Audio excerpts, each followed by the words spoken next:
আওয়ামী লীগকে যারা ফিরিয়ে আনতে চায় তাদের প্রতিহত করার ঘোষণা। আওয়ামী লীগকে প্রতিহত করার জন্য ভালো ভালো আওয়ামী লীগকে নিষিদ্ধ করার দাবি, কিন্তু যারা প্রতিহত আনতে চায়, ফিরিয়ে আনতে চায়, তাদের প্রতিহত করার ঘোষণা। কাদেরকে? ডক্টর মোহাম্মদ ইউনূস বলেছেন যে আওয়ামী লীগকে নিষিদ্ধ করার পরিকল্পনা সরকারের নেই। তাহলে ডক্টর ইউনূস কি ফিরে আনতে চায়? তাহলে এই বক্তব্যটা কি ডক্টর ইউনূসের বিরুদ্ধে? কিন্তু এটা তো হওয়ার কথা না। এনসিপি বিক্ষোভ করছে। এনসিপি বলছে আওয়ামী লীগকে যারা ফিরিয়ে আনতে চায় তাদের প্রতিহত করার ঘোষণা। তাহলে এই ঘোষণার কি প্রথমেই টার্গেট 1 নম্বর ডক্টর মোহাম্মদ ইউনূস নাকি কারা? আচ্ছা, দ্বিতীয় টার্গেট হইতে পারে বিএনপি। বিএনপি কি ফিরিয়ে আনতে চায়? বিএনপি বলছে যে আওয়ামী লীগ আসুক, রাজনীতি করুক। কারা? বিএনপির তো এরকম ঘোষণা দেখি নাই। বিএনপি বলেছে যে কোনো রাজনৈতিক দল নিষিদ্ধের পক্ষপাতী তারা নয়। কিন্তু সরকার যদি আইনগতভাবে করে, আন্তর্জাতিক অপরাধ ট্রাইব্যুনাল যদি করে, তাদের তো কোনো আপত্তি নেই, এটা তারা করতে পারে। তাহলে বিএনপিকে টার্গেট বানানো হচ্ছে কেন? সেনাপ্রধান নাকি বলেছেন রিফাইন্ড আওয়ামী লীগ আনতে চান। তিনি কোনো ঘোষণা দিয়েছেন? দেননি। কে বলেছে? বলেছে হাসনাত আবদুল্লাহ বা সার্জিস আলমরা।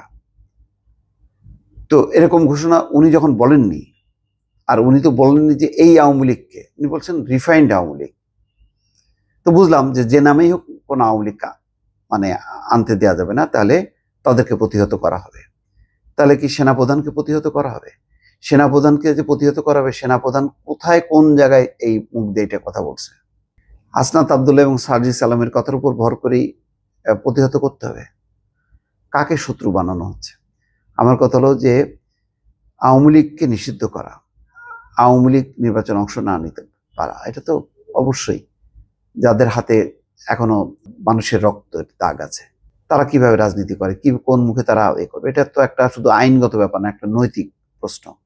কিন্তু এই ইস্যুটা নিয়ে আমি মাঠে নামছি এমনভাবে, অবস্থিত হাসিনা বিরোধী যারা অবস্থান নিয়েছে, যারা দেশকে দুর্যোগের হাত থেকে রক্ষা করেছে, তাদেরকে আমি নিশানা করে বা টার্গেট করে আমি বক্তব্য দিচ্ছি। এটা কি সঠিক?